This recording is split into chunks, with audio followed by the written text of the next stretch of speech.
Hello, everyone, and welcome to the Real Influencers Project. I'm your host, Craig Reynolds, and with me today is the multi-talented and incredibly photogenic or photographer, whatever you want to call it.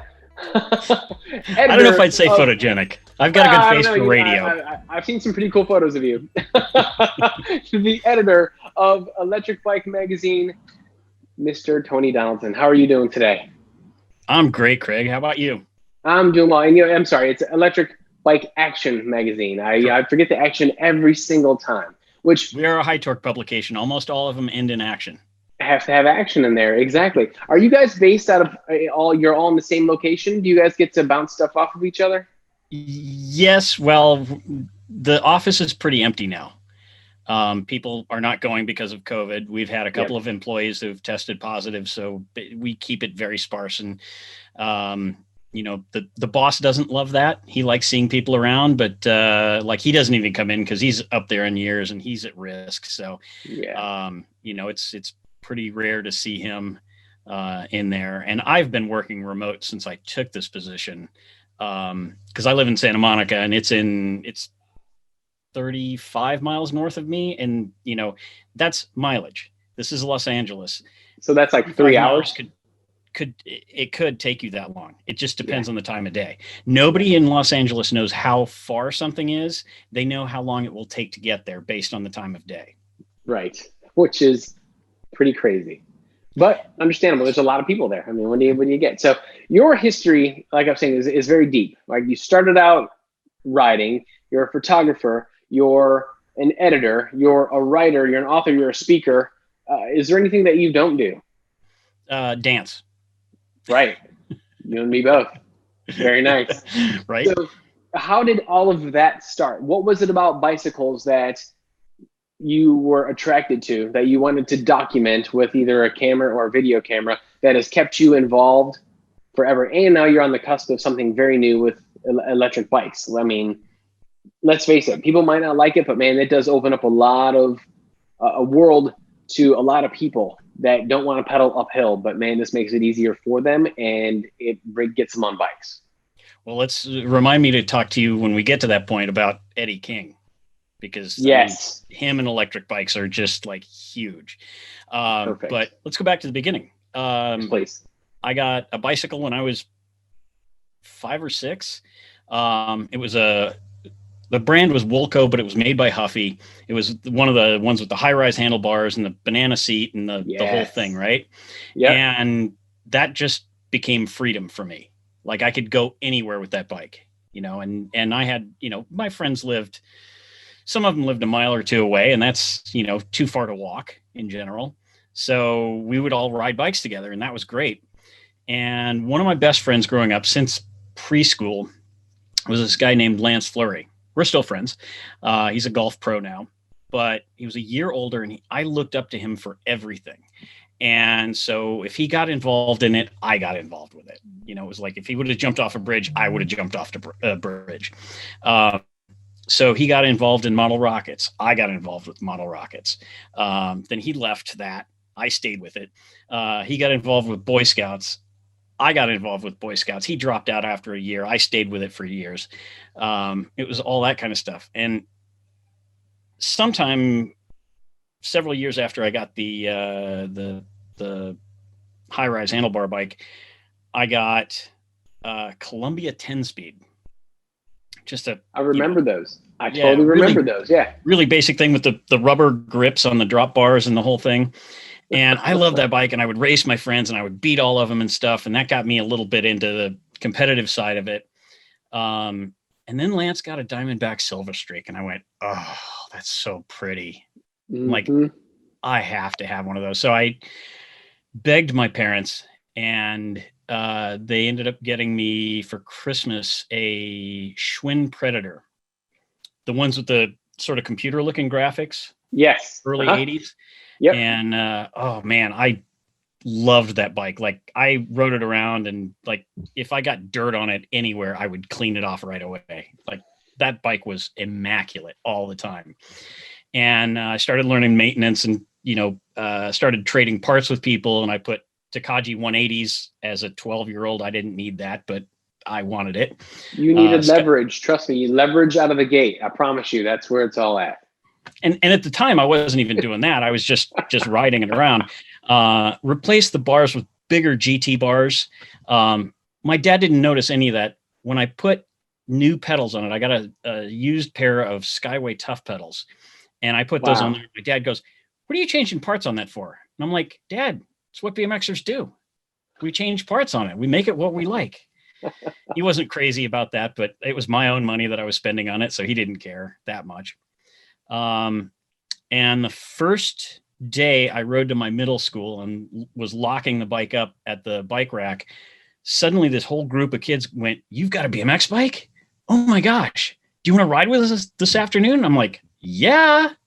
So suddenly I joined this entirely new group of friends that I would be friends with all through high school even. And we would ride every single day. And so eventually they got into. And where was this? Was this in Illinois? Springfield, Illinois. Springfield. Yep. Okay. So where did you grow up? You were in Illinois. South suburbs of Chicago. Oh yeah. So you're Cook County, not really Illinois. Sorry, I got to throw that in there. Might as well just call it Chicago. Yeah, whatever. Yeah, I grew up among the corn and the beans, capital city. But there's some good tracks down there, though. Home track was Riverside, and very then cool. So my friends started racing, so I started racing because that's what you do. Yeah. And I was never any good. Like I never made it out of beginner. I never made it to intermediate. I raced the Illinois State Series. I did the whole thing. But it was, as my mom said, every weekend we would go to a different track and watch the mud dry because it rains there a lot. And so, we were doing that. But like in between racing, we were riding all the time and bunny hopping over stuff and building up those skills and reading the magazines. I can't tell you, I probably had a BMX magazine open in every class that I was ever in high school. But we were, seeing all these tricks that people were doing. And we were trying to do them. And, it just became fun. And I got so involved. I built the original BMX Action quarter pipe, that's 6 foot or 5 foot wide, 6 foot tall monstrosity. No way. It was like dink, dink, dink, dink, dink, dink. Like it was so bad, but I loved it. And it was great. And then I rode a friend of mine, Kirby Graham, had this 8 foot wide, 8 foot high quarter pipe. And you want to talk about building sprint and leg strength, get a quarter pipe, right? Yeah. Right. I snapped ultimately when I had flight cranks, I snapped several of the front chain rings because of where the bolt from the crank arm goes in is a weak point. And I would just take off and I go, whoa. And it's not quite as bad as throwing a chain because then you hit the next what do you call that? Spar or whatever? Like a spoke on the sprocket itself. Yeah, but right? Yeah, it was not enough to flip you over the bars, but it was enough to go wah. Yeah. So anyway, I built a 7 foot tall, 8 foot wide quarter pipe, and I got so hooked on it that I decided I wanted to do shows. So I designed and built my own metal framed modular quarter pipe for shows. And then we built a wedge ramp, got a trailer and all this stuff. And we started doing shows around the Midwest. And we weren't factory sponsored. I was actually sort of co-sponsored by Hutch for a while, which was great because I got Trickstar frames at cost, which was nice because I broke a few of them. Right. But that was, a fun thing. It was, the closest thing I'll ever understand to being a rock star, because we had groupies that would follow us around and it was just kind of a fun, it was a fun thing. And we'd do shows for, sometimes 50 people, sometimes 2,000. So It was pretty exciting. And then, during that time, starting in the mid 80s, we had this big street festival called Lincoln Fest for the 4th of July. And the first year of it, the BMX Action Trick Team came out. And man, I was on pins and needles and just like so excited. And I remember I got turned on to Def Leppard because the first song when Mike Buff came out that he was writing to was Rock of Ages. And I was like, I need that music. Really? And so I went and I went to the record store and I bought the entire catalog that they had at the time. Right. But it was amazing. And I got to see them every year when they came back through, ultimately the general team and all that stuff. So that's my connection there with BMX. Well, how amazing was it for you to watched and seen RL and Buff in BMX Action magazine, and then all of a sudden they're in your face, and you're seeing exactly what's going on? Like, it's like just seeing Stu Thompson the first time. The first time I saw Stu, I was like, eyes bugged out of my head. I'm like, oh my gosh, there's Stu Thompson. Oh, I'm the same way. I've got a collection of their, from the War of the Stars series. I've got a collection of all of their all of their autographs, Stu and Hill and Greg Grubbs and just all those guys. So cool. And so yeah, I loved both sides of the sport. Mm-hmm. When I got to I'd been involved in martial arts for my entire teen years, right? Maybe a little before that. And one of the students, I was an assistant teacher. One of the students that I was teaching was Seth Perlman, AP photographer based in Springfield. And we talked a lot, and I ran into him like he was a serious roadie. So I'd be out practicing freestyle moves in the park, in a parking lot, and he'd ride by and stop and say hi and stuff. And we talked a bunch, and he knew that I was very interested in photography. So he decided to take me under his wing, and he took me to a college football game. It was U of I versus Michigan. No way. So we get there. He hands me a camera. It's a Nikon F3T, the titanium F3, right? And really expensive version of that. And a 304.5 lens. Whoa. Right? Manual focus. He teaches me the basics. Like, he puts a roll of film in for me. He shows me how to match the meter on it and says, go have fun. And so I shattered him a little bit, and then I shot some other stuff, and I was shooting, a couple of my friends were cheerleaders there. So I shot some photos of them. And I shot this play where, I don't remember if it was the first roll of film or the second roll of film, because I shot 2 rolls of film that day. At halftime, he went to the dark room and had to process his film, make a print, put it on the drum, send it over the wire, get back out for the last quarter, and get the end of the game, either dejection, jubilation, whatever he can get out of it, and then go back and send that photo. So when he came back for the third quarter, he changed the roll of film for me, because I had no idea. Like, you couldn't have explained that to me and had me do it. First time ever with an SLR. So got up there, and it's got a motor drive on it, and I used it sparingly because I wasn't shooting a lot of film. And there was a play right at the 1 yard line, and it was Illinois was trying to score the goal. The ball snapped. The quarterback got it, flipped himself over the line. I got the shot of him perfectly upside down over the line, holding the ball, everything. So I'll get back to that story in a second. Oh my God. So, what an amazing start, though. Like, it's crazy. So then I go, he goes back and processes and ships it and stuff. And then we have to go to a different place to shoot women's volleyball. And it's indoors, and, indoors film Tri-X, because there wasn't even P3200 back then. And so he's like, I'm not going to process your film. We'll check it later. So he does the whole tournament women's volleyball thing, and he goes back and he processes the film, and then he processes mine, because you're pushing film, you can't process that all together. And he comes out and he's looking through the photos, and he goes, "What the?" He goes, "Can I swear on here?" Absolutely. Okay. So he goes, I select that not made for kids, so we're good to go. This is real. Okay. This is real as it gets. So anyway, he goes, "I've been trying to get this shot for 15 fucking years, and you get it your first day?" So literally, he could have sent that over the wire it was a beautiful shot. I actually have it up on my Facebook page, Really? in one of my albums. But he was like, okay, so you've got potential. So he starts working with What was me. the shot? What was the shot? Oh, it was the snap over the line, and the guy's perfect. Like literally, the guy's feet That are one. Got perfectly it. Okay. straight up in the air. Okay. I thought it was a And volleyball shot. No. Okay. Cool. yeah, no. This was The flip. the shot that I got at football. Amazing. And so he started teaching me stuff. He taught me, I mean, the very bare bones basics, and let me do the rest. So taught me to shoot for newspapers. So it's always really tight shots. Versus, the magazine stuff where you've got these broad things where you get a sense of the whole place.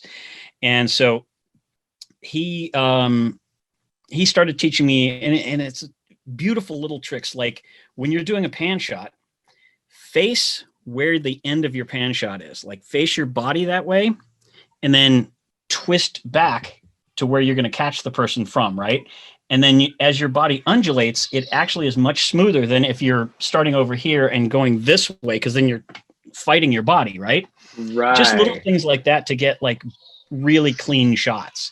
And that worked really well. And it just so happens that was 87. It was November of 87, the first time I picked up a camera. By January, it was 88. It was the presidential primaries, and everybody came through town. So I started shooting all that stuff with him, and got pictures of, Jesse Jackson and Dukakis and Bush and just Pat Robertson, like everybody that came through town. And a few of those assignments he gave to me by myself, which was like, I'm shooting Right. for AP by myself here. And so I sort of baptism by fire. Through all that, I was like, I'd really like to shoot some BMX. So I wrote a letter to the editors of all the BMX magazines, Action, Plus, Super, all of them. And I said, hey, I'm going to go to this race. I got permission from, I guess, Bob Tedesco or somebody part of NBL to actually be on the field at the Memphis Classic in '88. Oh, so good. Yeah. And so I was like, I'm gonna go to this race. I just wanted to say I've been reading your magazine for years and I'd like to meet you. Nobody responded except for one, and it was John Carr. Fantastic man. And so he called me and he said, hey, we're not going to be going to that race. Would you cover it for us? And after I picked my jaw up off the floor, I said yes. And so we spent several phone calls, him telling me how to shoot indoor action, dragging the shutter and, using the flash the right way and all that stuff. So we drove down there. I shot a roll of print film and had my dad run out and do get it back just to make sure I was doing the right thing in there. Yeah. And it looked good to me. So then I went to shooting transparency film. So probably Fuji Chrome 100, because Velvia certainly wasn't out then. And so I shot the whole thing and I sent it with a story to John. He didn't like the story at all, which first story for a magazine, that's fine. Yeah, But he loved the photos and he said, hey, we really like what you're doing. Why don't you come out and hang out with us for a week and see how we get along? And I'm like, absolutely. So I finished that semester of college and flew out and slept on Carl Roth and Mike Carruth had a 2-bedroom apartment in Sherman Oaks, and I slept on their couch for a week. And I got to meet everybody I'd been reading about. I went out to the Camarillo ramp and got to hang out with Dino and Josh White and all those guys. I got to go to racing stuff. It's just like meeting all my heroes and hanging out with them and shooting photos. And of course, as a photographer with less than a year of whatever under their belt, it's hard to get a bad photo of these guys. I mean, they're just so good. Like, as long as you can time it the right way and get the exposure right, because with transparency, you always had to get it right. Just didn't get a bad photo. So they love the stuff that I shot. And John was like, well, we don't have anything open right now, but would you cover all the Midwest freestyle team tours? And I'm like, sure. So over the next month or two, I, went out to St. Louis and photographed the Haro team with 16-year-old Matt Hoffman. Yeah, he was a baby. Yeah. I was going to say it. So one of my favorite things is after the show was over, they're putting stuff into their van and everything. Hoffman, Matt, I hope you see this and I hope you remember this. It was the funniest thing. Wings a bra into the back of the truck. I still to this day want to know the story of that. I'm going to guess it was thrown at him. I would guess so as well. So are you still riding at this time that you're starting to venture into documenting it? Or are you still finding time to ride as well? Yeah, I'll go back to my career story in a second, but today I do ride. I'm working for Electric Bike Action. Everybody asks me, so what bike do you own? I go, well, just one. It's an EF Pro Former. And it's not just any of his 250 that he made, but thank you, Eddie, and thank you to Jeremy and Mikey. I have number 43. The ultimate of the EF Pro Formers, and I still ride it. Really? I keep tweaking it a little bit, but actually I've got a coaster brake on there right now. Is it yellow? Yes. Every time I think of one of those bikes, to me, those bikes are all, and they should all be yellow. Like anytime I think of Fiola, he's got a yellow bike on. I don't know. I've seen some of the guys have done like oil slick on it and stuff like that. I mean, like really new school stuff, but really, yeah. I mean, it's an homage to the Performer. Yep. And I like his new name for the production bikes, which is Former Pro. Yeah. Yes. I think that's pretty funny. Yes. I saw that and I thought, oh man, it's a shame that they couldn't get, or you weren't able to use the true name of it. But well, that's a cease and desist letter from GT. I'm sure it was. It was. Sure it was. Yeah. Not surprised. So now you're shooting in the Midwest. You're covering all the stuff in the Midwest. Yes. For BMX, or is it BMX Plus? It was actually mostly for American Freestyler. Oh, right. Okay. Yeah. See, I always forget about that one. I totally forget about that magazine. Well, it wasn't around too long, but it was the freestyle offshoot of BMX Plus. Right. And so they both came out of High Torque, and it was two separate staffs really, but I mean, John sort of worked for both of them. And so Mike Collins was leaving American Freestyler. He was the managing editor, and that left just Carl Roth. And so John called me up and said, hey, would you be interested in working here? And I'm like, are you kidding me? And so I packed everything I could into my terrible Chevy Celebrity, and with the bike rack on the back and my bike on there. And I drove from Springfield to Shamrock, Texas the first night.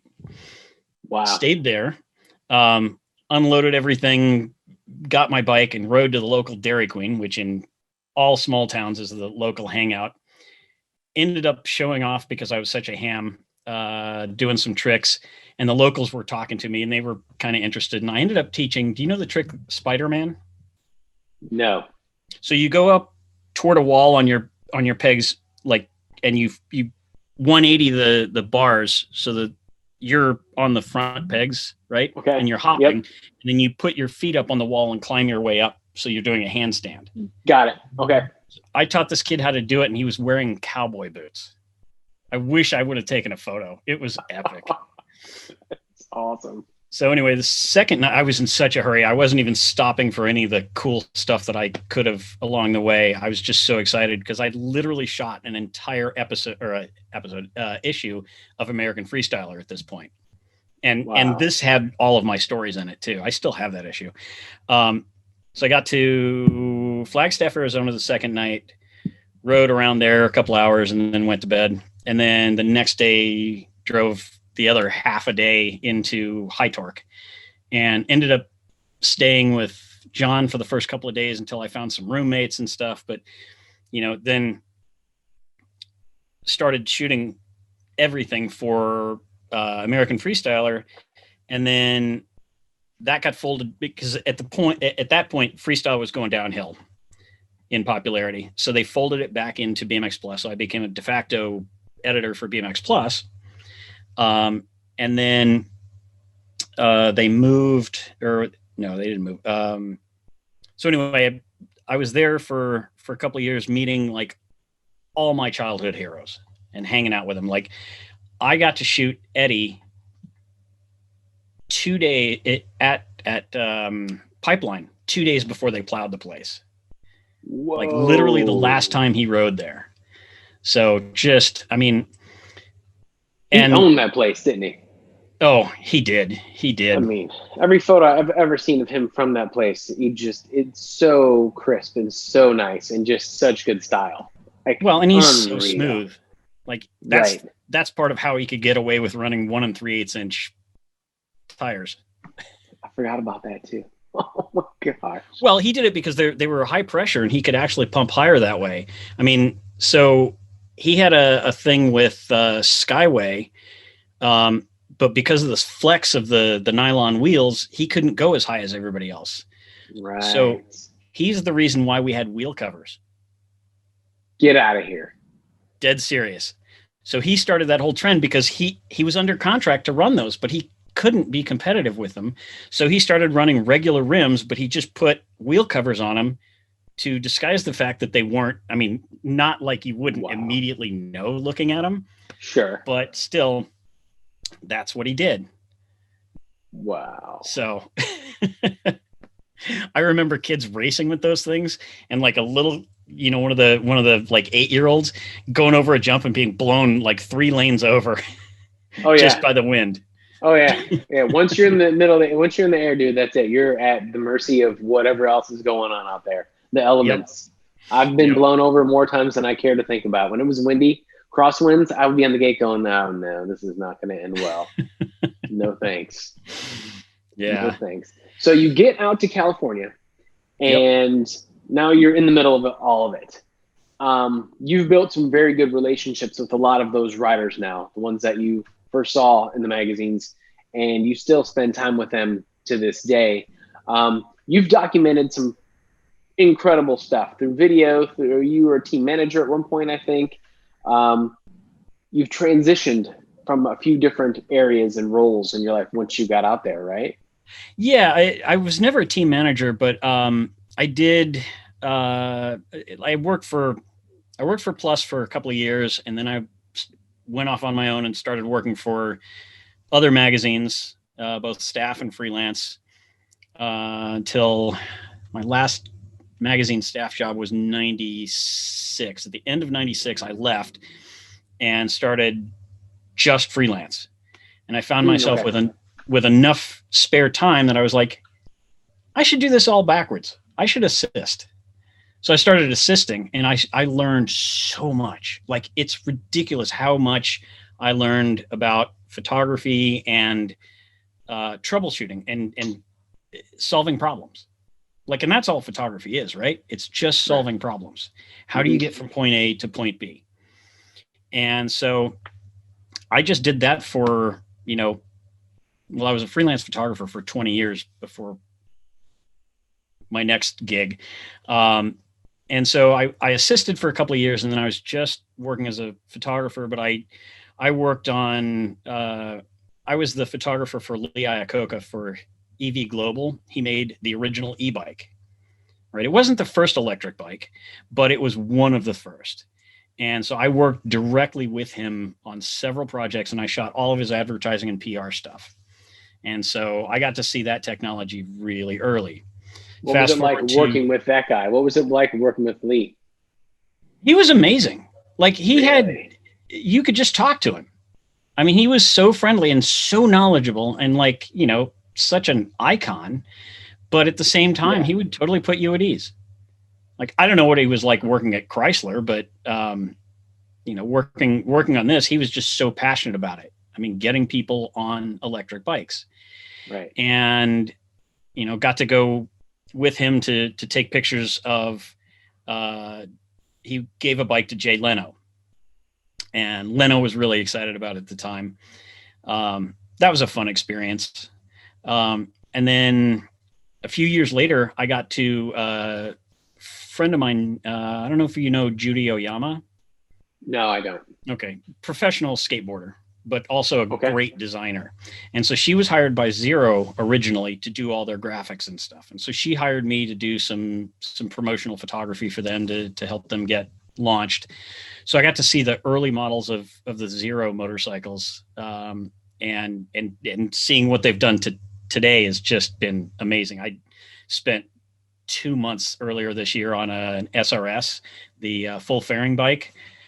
Oh man, Really? that bike is a rocket ship. It's so fun and it's so quiet. Above 35 miles an hour, you can't hear anything but the wind in your helmet.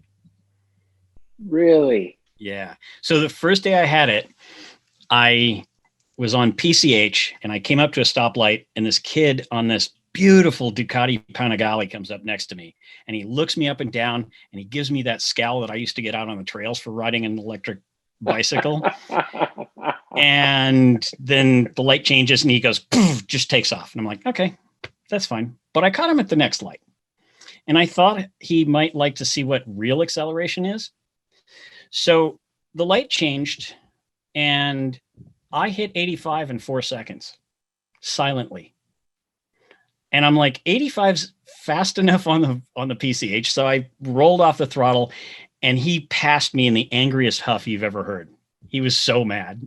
Oh, no way. Yeah, those bikes are so amazing.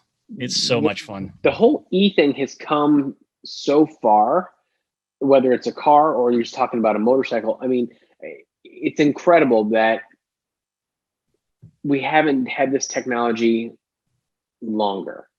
As much as it's going to save on fossil fuels and all the benefits of it, it's incredible that they haven't done it sooner. I understand there's a lot of money to be lost if it takes over, gas guzzling cars. And I like gas guzzling cars. I admit it. I like a big V8 motor that screams and spins tires. I can't help it. But let's talk about the e-bike movement, because that's something that's pretty big. And I think that opens up, like I said earlier, the world of bicycles to more people. Okay. Yeah. So, well, let's go back just a minute.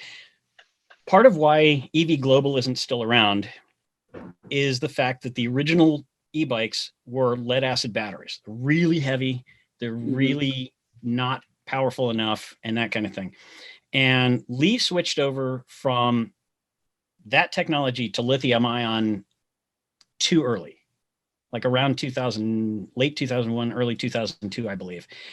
And the problem is it was so early in that cycle that 3 people burned their garages to the ground charging the bikes. Yeah. Whoa. Well, lithium ion, they do burn. So, they're a lot safer now. So his vision was dead on, but he was about 15 years ahead of the technology, like where the technology would actually be there, where it would be truly viable. So, I took over as editor in February of 2016, but I worked there for a couple of years earlier. And let me tell you how I got there. This is a full circle story. So in late 2014, John Carr called me up again. And we'd kept in touch over the years, but he called me up and he said, hey, listen, Carl Kramer, the editor of Electric Bike Action, got in a bad car accident. And would you be interested in coming in and helping fill in a little bit? And I'm like, I'd love to. And so I came in and I started, basically I was a contributor, putting in 1 or 2 stories an issue. And then in 2016, Carl called me up and said, hey, would you be interested in taking over as the editor? Because Dirt Wheels wants me to be their editor, which is another high torque publication. And I said, I haven't had a real job in 20 years. Why not? Right? So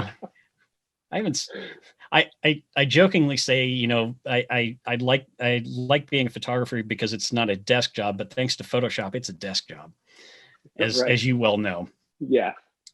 So anyway, so I took over at that point, and so this will be my, is that going to put me 5 years next month? Wow. So, but the amount of growth that I've seen in the industry and the changes I've seen in the technology just in those 4 or 5 years is astounding. Like where it's going, and then seeing Tesla's new battery. Have you seen their new battery? The new bigger battery? No. So they're making a newer, bigger battery. It's going to take a little bit to come out, but it's going to drop the cost of producing a car battery by 56%. That's game changing. No way. Those cells might be a little too big for an e-bike, for a bicycle. For now. But yeah, for now. Yeah. But I think you're going to see some huge changes over the next couple of years in the price, the performance, the range, everything with these things. Because now, in the past year or two, everybody's jumped on board. And, you know, it shocked me when Santa Cruz dropped theirs, the Heckler, because they were the last holdouts. They were like we're not having those fucking things on our list and all that stuff. And then Rob Roscoff has completely changed that. And I heard in an interview, he said that within 5 years, Santa Cruz's catalog is going to be 50% e-bikes. Now, to give you an idea, I was talking to an industry analyst, and one of the major brands, and he wouldn't tell me which one, 2 years ago, their sales in units of e-bikes was 11%. But that accounted for 50% of that company's profits. Whoa. So where are you going from there? I'm putting my money in e-bikes, no question. Yeah. I'm opening up the world to a whole variety of people that didn't want to touch a bike because they don't like to pedal uphill. It's a lot of work, even riding the neighborhood. Well, and it's changing the way trails are being built, because now there's, starting with Europe, they've got uphill flow trails. So, and as Hans Ray said on a ride, e-bikes are the only bikes that you have to have your finger on the brake all the time, even going uphill. Because, you know, you're trying to negotiate that switchback and you might get a little too much power. Right. So that's pretty amazing to even have to think about that. Yep. It's an odd concept. Like, really? Uphill? Brakes? Don't need them. Guess we do. Yes, you do. Wow. That's amazing. Yeah, so go ahead. Please go ahead. Go. Oh, I was just going to say, I was at a mini launch. They were doing socially distanced launching for Yamaha's 2 new e-bikes, e-mountain bikes, the YDX Moro and the YDX Moro Pro. And I was on the Pro, and I was going up this hill, and I decided to pop a little bit of a wheelie, and I forgot that what mode I was in, and it's a variable mode. So the more torque you put in, the more torque it gives you back. I was like, whoa, hold on a second here. Like, I wasn't trying a full wheelie. I was just trying to get the wheel off the ground, and suddenly I'm just like balanced on the edge. What do they call it? 12 o'clock? Is that what they call it, the wheelie kids? Something like that. I mean, oh man, the whole SE movement, those kids with their wheelies and like dragging their hand on the ground and stuff. I'm like, yes. Holy cow. Whoops. Yeah, that's I never even would have considered doing wheelies like that. It's pretty impressive. Like, those guys can ride a wheelie. There's no doubt about it. It's an entire lifestyle. It's like you can't even call it like BMX or freestyle or anything like that. It's a completely different style of riding. Mm-hmm. And it's pretty awesome to see. And I'm very happy for what Todd has created with that. It's just awesome. I'm going to have Todd on here pretty soon, and we're going to talk all about that. But his vision to see that was very impressive. To jump on that, I mean, he could have stuck around and kept doing BMX and racing and done that and rode that one into the ground. Arguably, is probably already in the ground. But to see that and to jump on board was really cool, especially when a lot of people weren't doing it. Yep. Well, I mean, it's similar to you and e-bikes. It's the real world equivalent, I guess, of a viral video. Yes. So he's created a viral movement. Yep. Yeah. A lot of haters out there don't like it, but you know what? It's people on bikes. And speaking of people on bikes, Mentioned how e-bikes has opened up the world to a lot of people that didn't want to get on a bike because they're hard to ride. You and I both have a very good friend in Eddie King that had an accident, and riding a bike was almost not an option for him. But as we all know, the e-bikes turned that around for him. Well, yeah. So I've been talking to him, and he's been riding, like, he can ride on the street and stuff. He doesn't have enough feeling in his lower legs to handle walking without braces. But let's go back real quick. For those of you who don't know, Eddie King is a legendary BMX bike racer, Hall of Fame, one of the greatest of all time. Had a very bad bike accident, and I'm not sure which vertebrae that he damaged, but he really hurt his lower extremities, and there was a fear that he wasn't going to be able to walk or do anything for the rest of his life. However, he's recovered to a degree, and as Tony was saying, he's able to ride again, but now using an e-bike makes it a lot easier for him. Yeah, so I remember seeing all those videos of him like rehabbing and doing all the physical therapy and all, and he's just fought so hard for it. I've always been so impressed by that. But he'd been riding bikes, but just on flat ground. And so I got him on an e-bike it was a high bike, and I took several bikes out with me, and it was me and Perry Kramer, and I forget the other guy that was with us, bike shop owner. And we got him on there, and he immediately was like, I can ride. And suddenly he can do hills, because he could only do flat ground on a regular bike. And so suddenly he can do hills.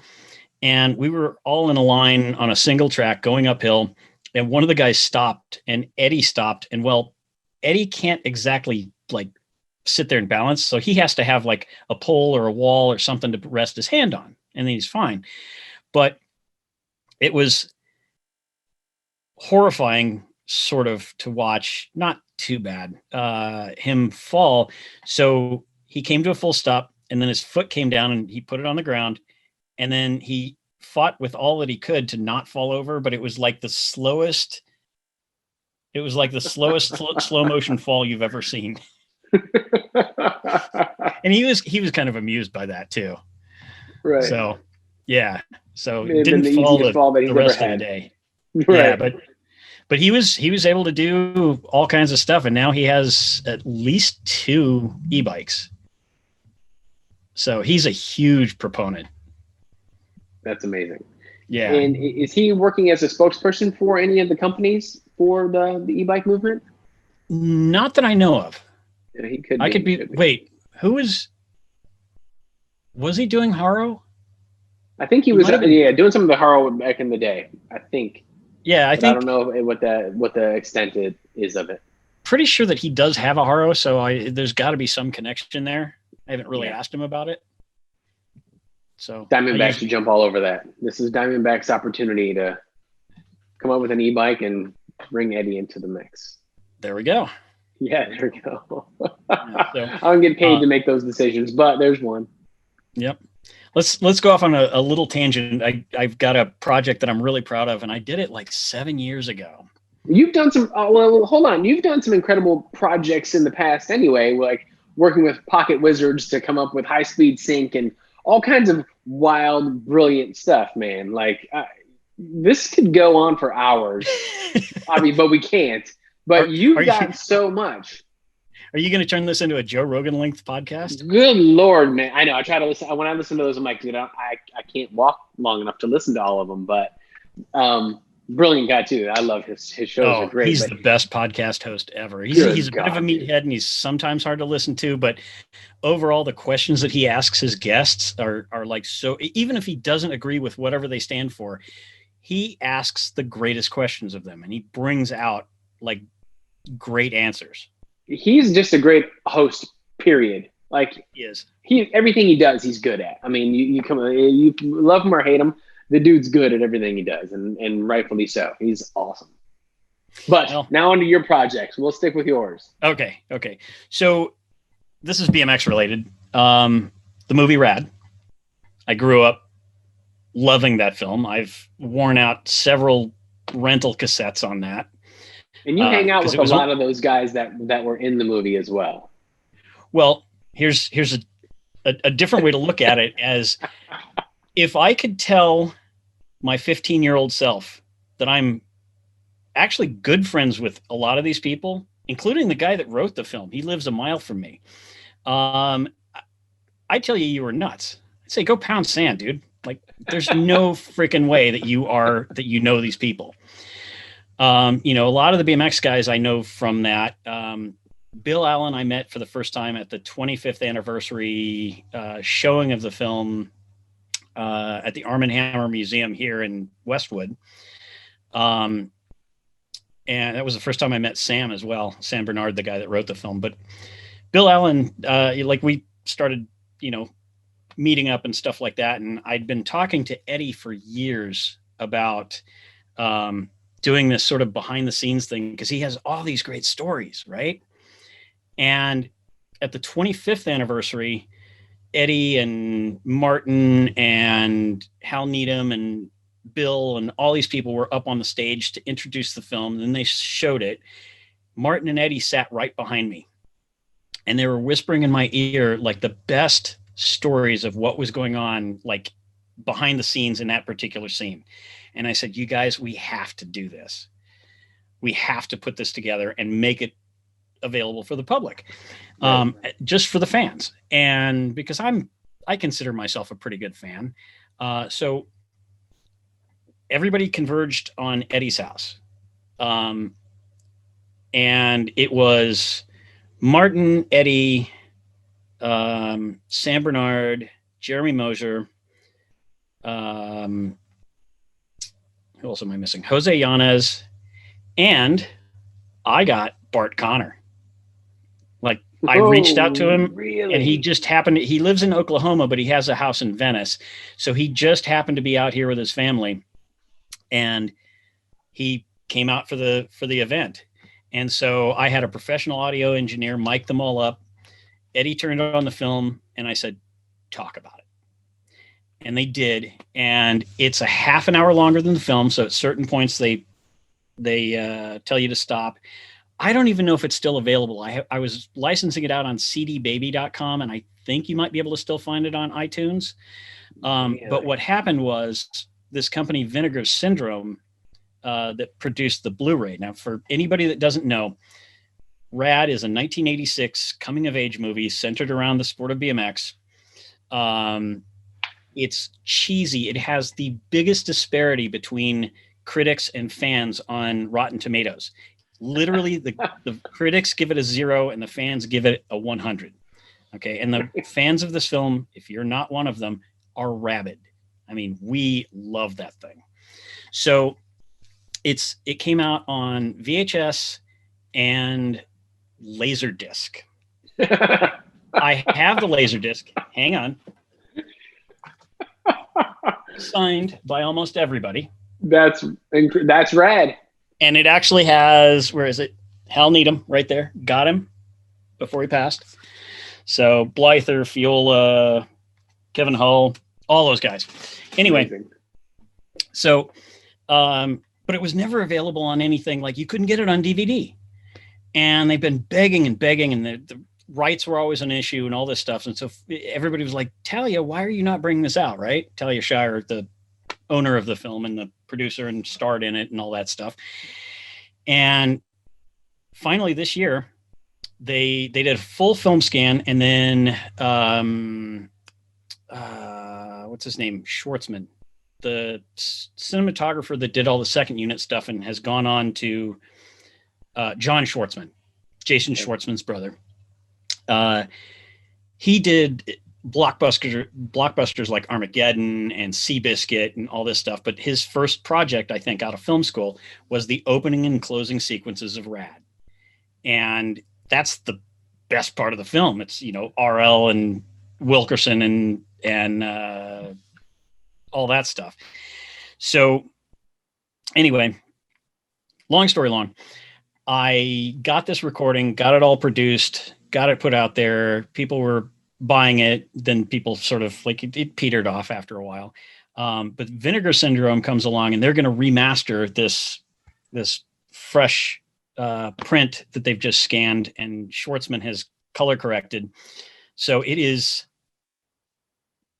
better than I remember the original. It's Really? just, oh, it's gorgeous. So I've got the 4K and the Blu-ray right now. I don't have a 4K TV, so I can't see that, but just the regular Blu-ray is mind-blowing. It's so good. It's so clean. And Vinegar Syndrome, the company that came out with the limited edition one, licensed several of my interviews with Bill Allen, Martin, Eddie, Sam Bernard, and Bart, like how they got involved with the film, and also that audio track. So it's one of the great special features on that. The other one, my actual favorite, guilty pleasure. I was watching it with Sam Bernard, and we watched it with Talia Shire's director's commentary, and she doesn't remember shit about that film. Really? And as a fan, you know all these, things, right? And especially as a guy who knows all the people involved with the film, like, right. I know what's right and what's not right, or at least, to the best of my knowledge. So I suggested a drinking game. I said, every time she says something wrong, you have to take a drink. We didn't do that because Sam's not a drinker, but it would be a funny drinking game. A lot of people pulling her card, that's for sure. Yep. Well, listen, before I let you go, outside of that story and that one of your things you're most proud of that you've done, what's quite possibly your favorite image that you've shot over the years? Oh, man.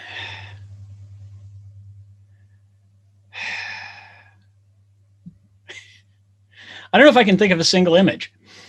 I do like some of the stuff that I did back in the film days, like in the 90s. I'm kind of proud of these things because I've photographed, a lot of Hollywood people and a lot of other stuff, and I've done some creative stuff. I did a photo of George Lucas. I had him to myself for a few minutes before the Visual Effects Society Awards, and I set up 2 lighting setups. I set up a safe one, which is big soft boxes and stuff like that, the way I would light anybody, safely. But I also had a bunch of, you know what a Fresnel is? Yes, I do. Okay. So I had a couple of Fresnels set up on a couple of my Dynalite heads.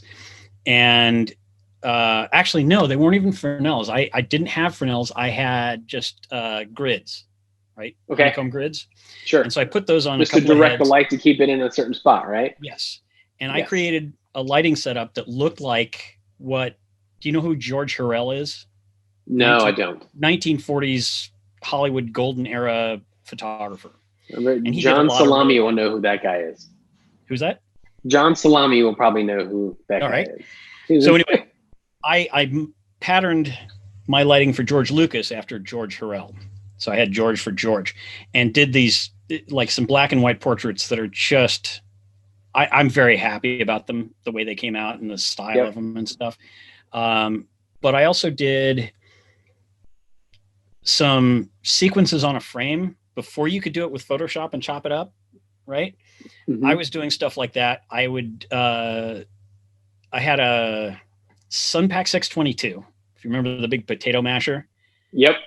And I had a Nikon F2 that would do 6 frames a second. I also had a modified MD12 motor drive on my FM2 that would do 6 frames a second.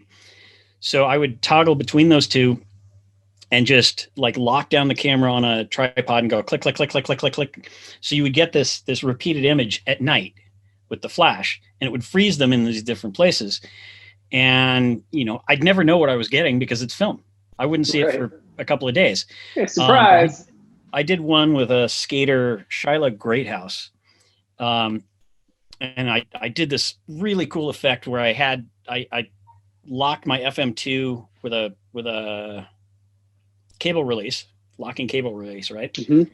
So I did a long exposure with that, and I used my F2 at 6 frames a second to strobe it to capture him doing wow. like a 360 acid drop off of a a ledge, and I thought it came out really cool, and it was for Thrasher magazine, and they rejected it. So I sent it down to Grant Britton at Transworld, and he ran it. Ran it as a double truck on page 43 of that issue, which was awesome. But at the same time, I reshot a different shot of Shiloh for Thrasher, and they ended up running it, and it ran in the same month as the Transworld one. Really? And I got read the riot act by the photo editor. He's like, "You'll never work for me again. This is, he was just so mad." And I told that to Grant, and Grant goes, whatever. That guy's nuts. He's totally happy with what I did. That's fantastic. It's fun being creative. I like to make cameras do things that they're not supposed to do, or not designed to do. And that's how I got involved with high speed sync. And I don't want to go into that because we'll lose like 3/4 of your listeners. That's a big one. And I've called you 1,000 times about it. So thank you. Yeah, we can talk about that anytime. So I just figured, I don't want to go deep into the weeds about that. And, if enough of your people want that, then maybe we can do another call about that. No, yeah, absolutely. Yep. That like 14 people will listen to. Right. Yeah, but those are 14 smart people. So yes, they are. Because it's incredible technology that you helped bring along and change the world for a lot of people, especially me. So thank you for your time today. I really appreciate it. As always, you always answer the calls when I call you. So that means a lot. So thank you very much. And thank you for sharing your story of how you got to be where you are today, man. It's really cool. Yeah. Well, I always love the stuff that you shoot, and we've been friends for years. And so I'm always happy to see your call. Well, I appreciate you picking up because there's a lot of people that don't. I know who you are. So if you guys like what you're seeing, please make sure you subscribe. And if you're listening on Apple Podcasts, you can subscribe there as well. Tony, you have a great day. Stay safe. And hopefully one day Al will come out and I'll be able to shadow you and assist on one of your shoots one day. I look forward to that. Sounds like fun. All right. You have a great day, man. I'll talk to you soon.